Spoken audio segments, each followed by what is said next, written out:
Hi, I'm Gary Vaughan. I'm here with Pastor Brandon and I, Pastor Racheal and I. We're so excited to have you here today. Today's podcast is going to be full of great stuff. It's going to be really a nights in reality. Yeah, that's right. You can only get that one place. That's Calvary Pursuit. Yes.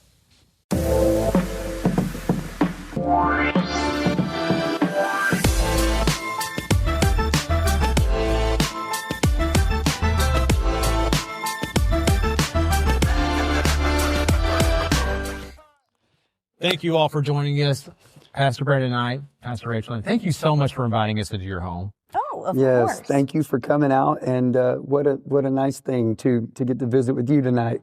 Yeah, man, we are so honored. I wanted to sit down with you two because we have talked about doing a podcast with each other, and this has been a long time coming, but let's just be honest. You guys went and signed the NDAs. So you know way too much about me. So I couldn't let us get together. Oh, this is going to be good. Yeah, so that I could. No one can know about me too much. Okay, let's just, Are we I got a going to the reputation to UNT keep. days or not? All right, see, that's the thing. Oh, I can That's take what you keeping- way further back than that. No. See, that's where we, NDA. No, all kidding aside, we've known each other for a long time. Long sir. time. Pastor, I've known you since childhood days, and Pastor Rach, you know me since my 20s. Amazing. Very dangerous. Yeah, dangerous. Very bad stuff. We shouldn't. Good old days. The idea behind this podcast, though, is to really get to know our guest and to get to know, hopefully, what and who we really are. Yes, Okay. Right? of So course. much of, in our lives, we want to share things to people. We want to talk to people, but we really don't know who they are inside. Sure. We sometimes don't trust. Well, guess what? Today we get a chance to get to know more about you. folks. Absolutely. I'm Okay. so excited about Yeah. that. Let's go. We have to start at the beginning, though. Hey. The beginning. So the first question I'm going to ask each of you, and Pastor Rach, I'm going to start with you first. Oh, the pressure. I know, lots of pressure. Okay.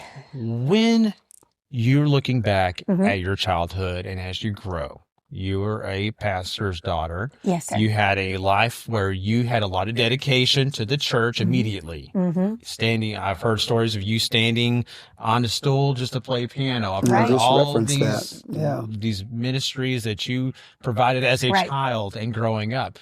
But that's just what we see in a storybook. But really, who were you? Who did you want to be as a kid when you were growing up? I want to know. Oh, Yeah, this is a that deep is good. dive. I loved school. I was a nerd at that. I loved school. I loved being organized. I love administration. So, my mom is probably laughing right now as I'm answering this, but she always said I would be a lawyer or a teacher telling people what to do, And so I think I was headed down that path of some kind of administrative career. And, but you can have the best laid plans and the Lord just has a way of his way or the highway, right? It really is his way.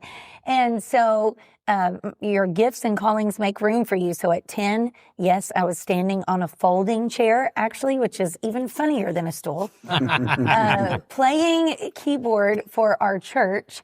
And funny, I was telling somebody this story just today. So this is beautiful, that I applied to 2 different universities, and I was praying about going to Austin or staying here at UNT, and signing week, the other gentleman who played keyboard with us at the church announced that he was getting engaged and going to his fiance's church to help assist her father.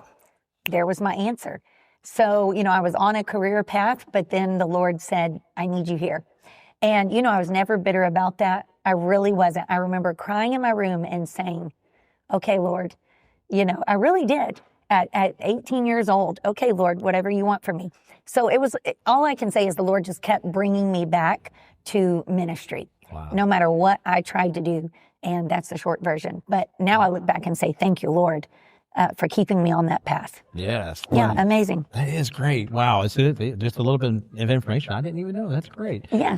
Pastor Brandon. Yes. The A1 star. The guy on my the court. God. That's what we got. Oh, No, I mean, in all seriousness, I know you had many dreams growing up. You had, you and your brothers, y'all were on this awesome path of different things. You had your own ministries. I remember you singing in church. You do, but who was Brandon? Well, Oh, man. that is a rat hole for sure. I was just thinking when you were going to ask me this question, is it surreal that we grew up so close, and then I've watched people that I are my contemporaries, but to call me pastor and to see me in that light, there was a day, Gary, where that would have never crossed your or my mind. No, sir. Ever. No. And I still pinch myself today, and there's a number of people that I walk through, and some of my family, even my own brothers, calling me pastor is an interesting thing. I'm honored, mostly humbled by that. But go back to, as I was a child, I always had a heart for God. And no matter how mischievous I was, no matter how much I got into as I got older, Right. I'll tell you the thing that sticks out to me in my mind the largest was I would always go through my early years, like, from birth to 10, let's say, or 12. And I had this saying that said, I will never do this. I would hear stories about people that would do things crazy or whatever and get kind of sidetracked. And I would say, I would never smoke. I would never drink. I would never. And I remember into my early adolescence of teenage life, and I began to be human and fail. And, can I just say, I can remember saying my first cuss word. And I was not supposed to. And we couldn't say, I hope people listen to this, because growing up in my house, we couldn't say B-U-T-T. And so I would go around in my house, or shut up. We couldn't say that. There was a Christian song that we sang in church. It's like fire shut up in my bones. And I looked at my brother Rexy all the time. And when it got to that part, and I would say, shut up in my bones. So you have this guy, and I started failing and going, I thought I would never be that, and then fall into the statistic of certain things in life that led me to a path I didn't foresee myself going down. Then watching God begin to deal with me in a course correction that helped me get on the right path, even through some of the greatest failures, to be in the place that I am today. I look back on that, but I was joyful. I was always upbeat. I was always positive. I always believed that this was the greatest day, and I truly meant that.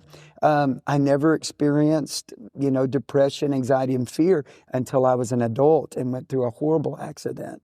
And we can talk about that a little bit later. Yeah. But that took me for another loop. And so to know Brandon as a child, I was hopeful, very hopeful.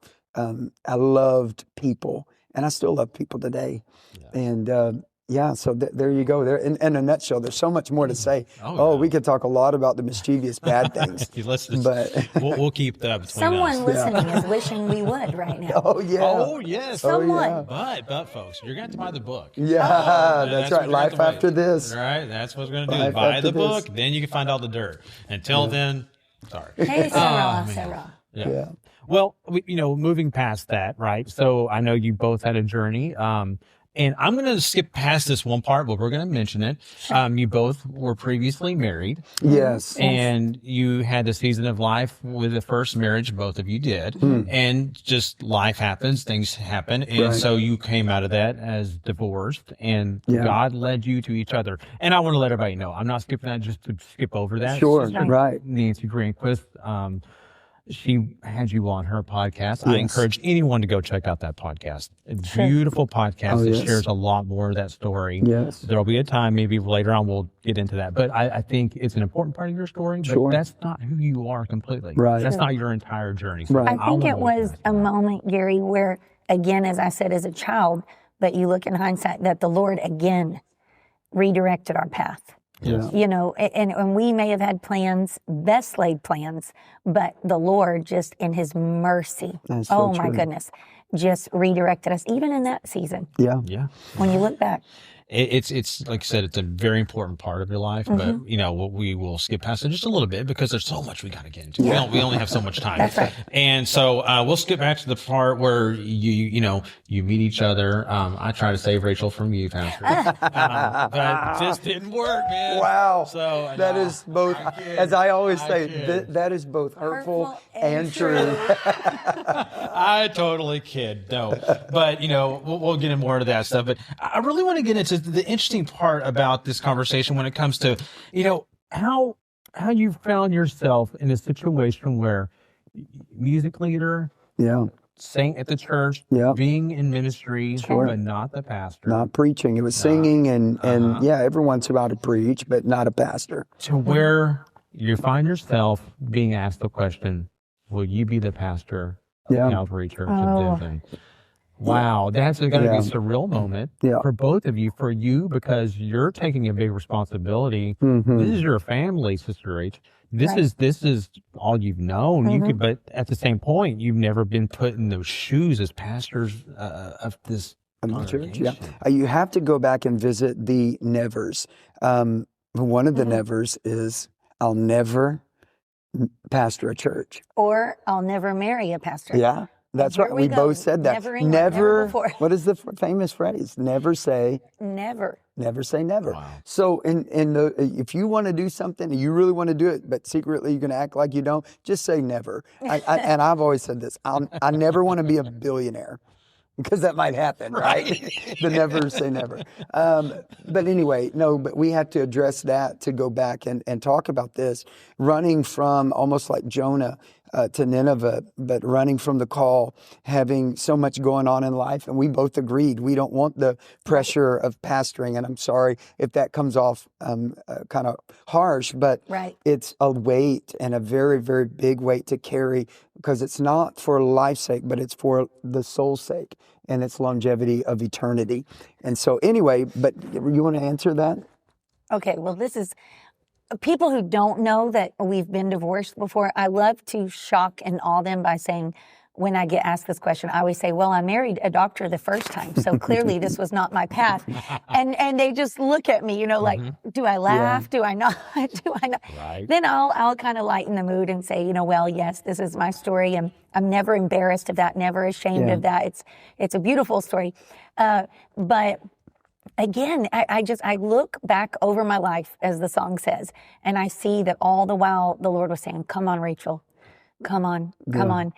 My favorite verse, I know the plans I have for you. Right. And so Pastor can maybe dive into this, but short version is, Bishop approached us more than once over a couple of years about doing more. And then Brother Scott Graham gave us a word before we were even an assistant pastor. And he said, this church will never be what this church is supposed to be till you start giving this church what you're giving your business. Yeah. It's an interesting fact. And at the time, Pastor and I said, well, okay, what more can we do for the Lord? So Pastor joined a cleaning team with Brother Andy Anderson. Shout out to Brother Andy. And they were a great cleaning team. And I started saying, okay, well, I've done music all these years, but maybe I'm missing an avenue of service that, I could help in. And so we just began looking for more ways. Little did we know 5 years down the road, really what that word meant, which was to give the church our time, to really give the church our talent and give the church any treasure that we had, which again goes back to sacrifice and time with our children and things that you give up to be in ministry and to serve. I would have to say on the statistic side of things, when you ask about divorce, so let me touch base on that. I've never really been one to defer as far as the guilt off of me. I would say for me, if you really want to know me, men mature a lot later in life than the female. Amen. Have I matured? And I look at my life and I feel like when I was in my teens, I was really a kid. And when I was in my 20s, I was really in my teens, and 30s, I was in my 20s. And now 40s, I feel like maybe I've hit a place of just, kind of taking it all in. Was I the most innocent? I never dreamed that I would be a product or statistic of divorce. Sure. And now here I sit going, can I ever do ministry anymore in my life? Do I even want to do? I don't want to drag ministry through the mud. So I turned in my license. Not a lot of people know this about me, but I was licensed in South Texas when I went through that time and of separation. And I moved back to Dallas. I subsided my license, let it go. And for a season, it was a number of years. And I never dreamed that I would get that back until Brother Hudson started to call me into the ministry of the church. And he said, maybe we should just readdress it. And so we did. Racheal and I got married. We had Hudson. And before we ever got my license again, went back to South Texas District according to what North Texas told us to do. And they did. They relicensed me as a minister of the gospel through the United Pentecostal Church International. Wow. And it was even further. I have to tell the blessing part of that. Oh, so sure. we're in the room with the 12 men that sat there on the South Texas District Board, and Brother Gurley stood up and said, what the devil meant to harm you, God means for good. So powerful. And he said, thousands upon thousands will hear you preach one day. And I've never, like at that time, we weren't online, we weren't doing podcasts, Calvary wasn't, we didn't have a social media to that magnitude. And I thought, how will we pastor or preach to thousands upon thousands?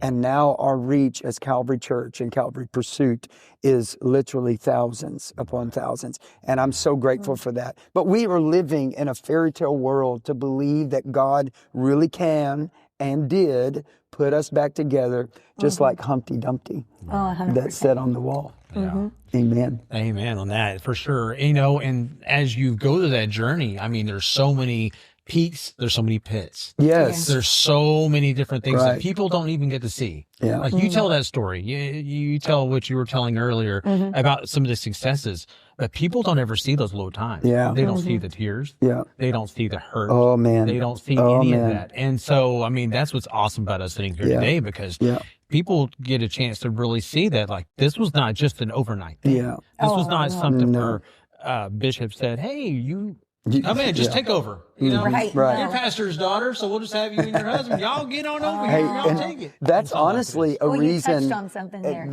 And I'm glad you did, because I was so big on this. Like, I didn't want to be the typical guy that's the son-in-law or even the son.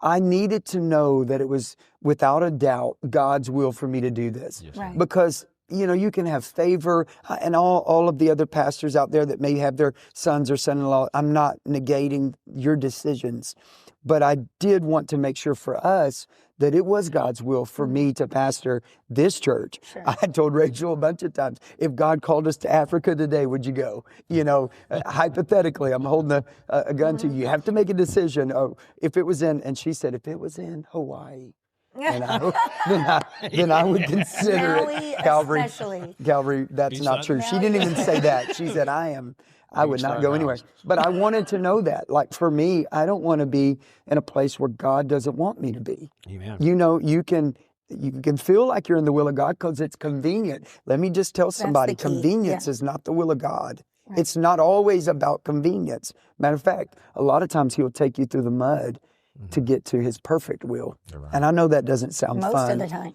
That does not sound fun. But Paul said that I know Him through the fellowship of His suffering, right?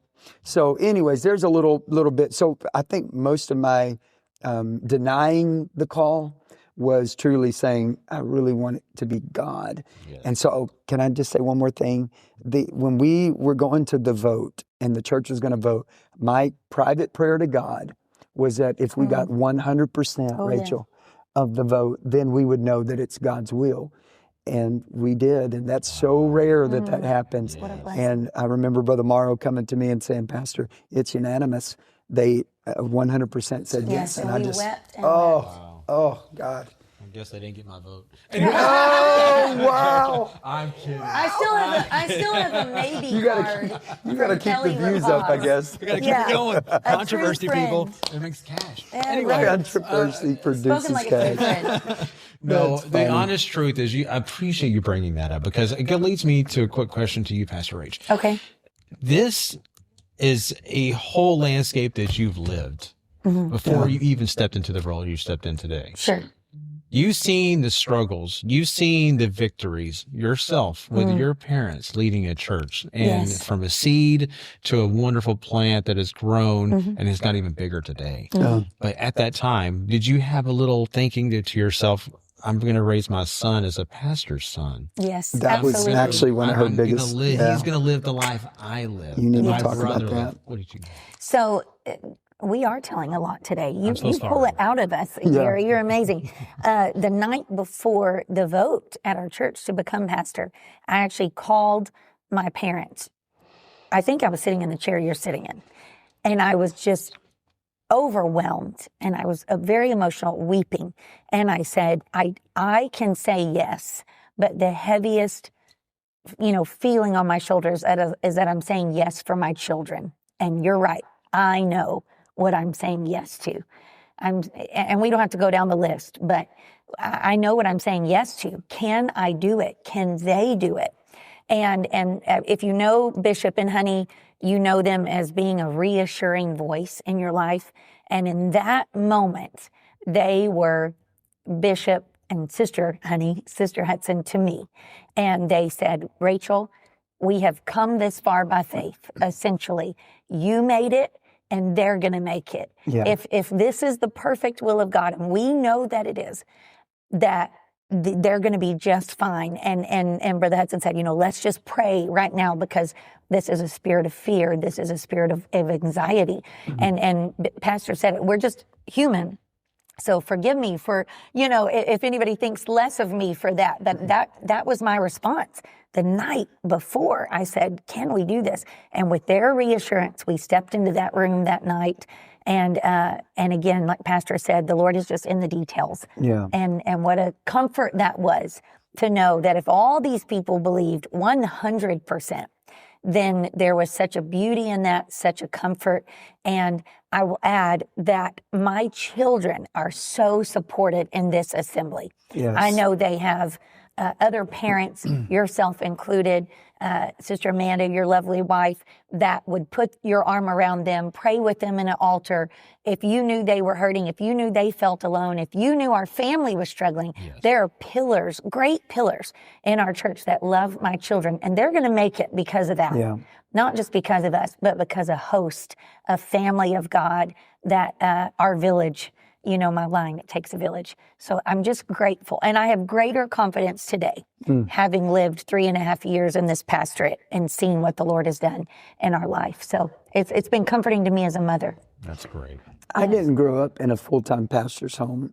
My dad did do ministry, and we felt like we were heavily involved in the ministry, having my mom work at the church that we attended as children at Tom Foster's church there.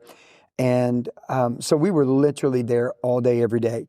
We felt like that we were in ministry in that sense. But as far as being in the inner circle and experiencing, I think, some of the greatest letdowns of a pastor's home. Sure. And if I could just be vulnerable enough, and I don't want to deter the minds of the people, but pastoring is a very lonely road. Mm-hmm. And I think so for Racheal to say what she's saying is it goes back to those moments where if there's a hurt or a pain from a pastor, she can remember hearing her dad weeping and mom weeping in the other room over the saints of the church and the growth of the church, of things that needed to happen, whatever the case. I didn't know that as much. So when I signed up and said finally yes, I didn't see the anxiety and didn't really consider as much on the children. Yeah. But I understand now. I'll give you an example.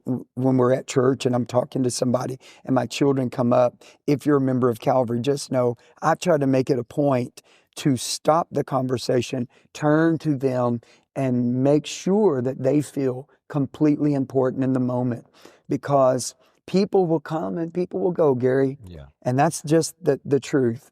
But our family is always going to be together. So it's imperative that I make them feel like acknowledged and seen. And I don't want them to feel like the church has robbed their daddy from being daddy to them. So we're committed as a family. If people ask me about going out of town, and I complain a lot about, I wish everybody would come on the same service. Yeah. But the truth is, I will prefer family.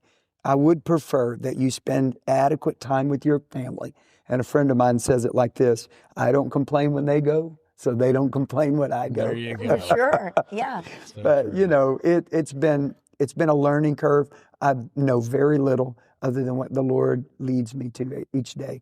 But I am learning to keep my children and their perspective of the church pure. Yes, that's so good. Pure. That's a must. Yes. Yeah.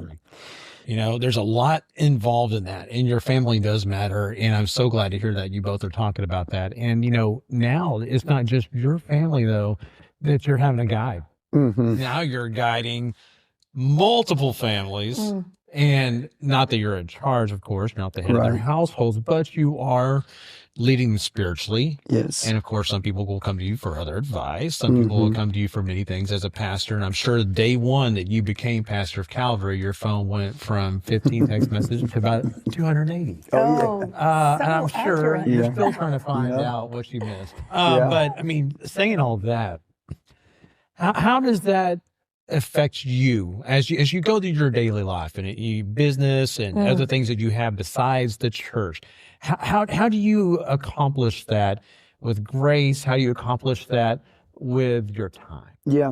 So how do I wear all the hats? How do you wear them all? Well, Wow. that is a wonderful question. Racheal, you're really on her stick right now on this, but the hat of a pastor, the hat of a father, a breadwinner of the family, which I constantly work on for the ebbs and flows of finances in the church and various reasons. But so to decide for all of that, we have had to really set boundaries.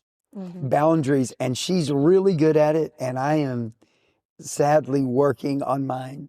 And but boundaries in the sense of like phone calls. And you're right, if I set my phone down, I'll laugh because my I'll just call her by name, Sister Kelly. She's always like, just turn your phone off. And I chuckle because I can for a day.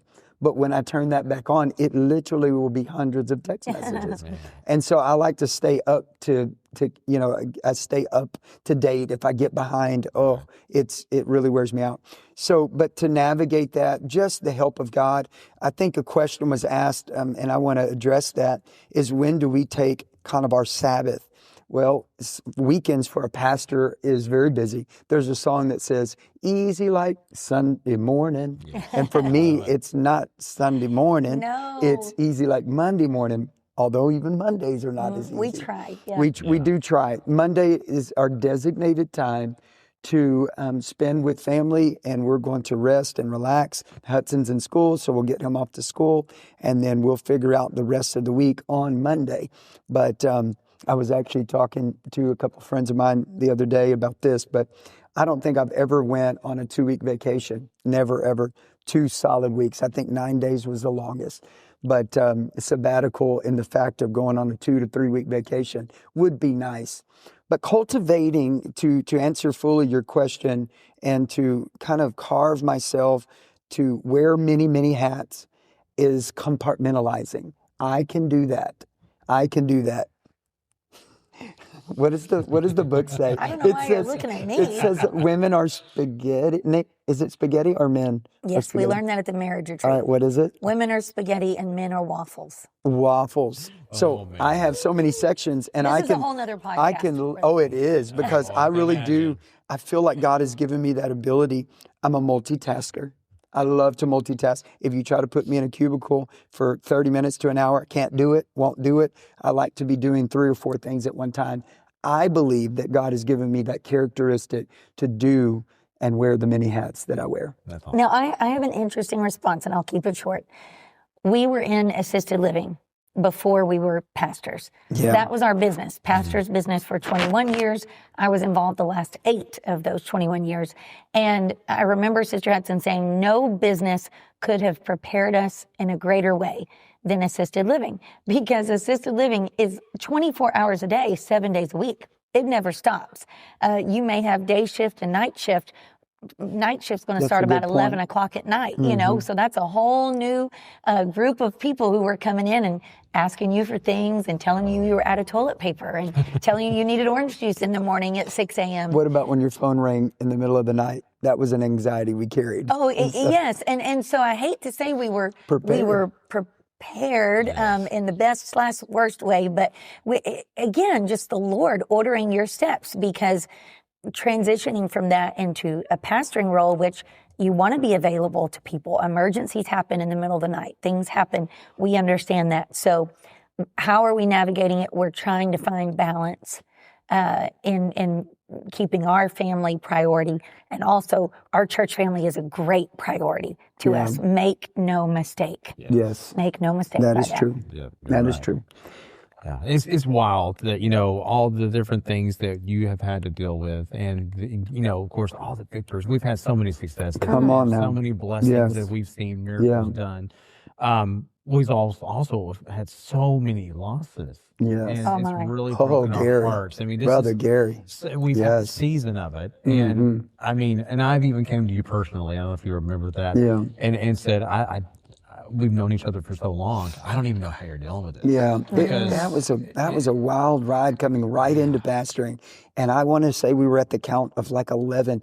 And when I say 11 passings, 11 losses, they were not your, forgive me, but typical losses where somebody's an elder and they fall into sickness or just age took them. It was not a common Traumatic loss. It was They were traumatic, and it losses. has been, every single one has been traumatic. There's not an easy loss. I don't want to No. say that, No.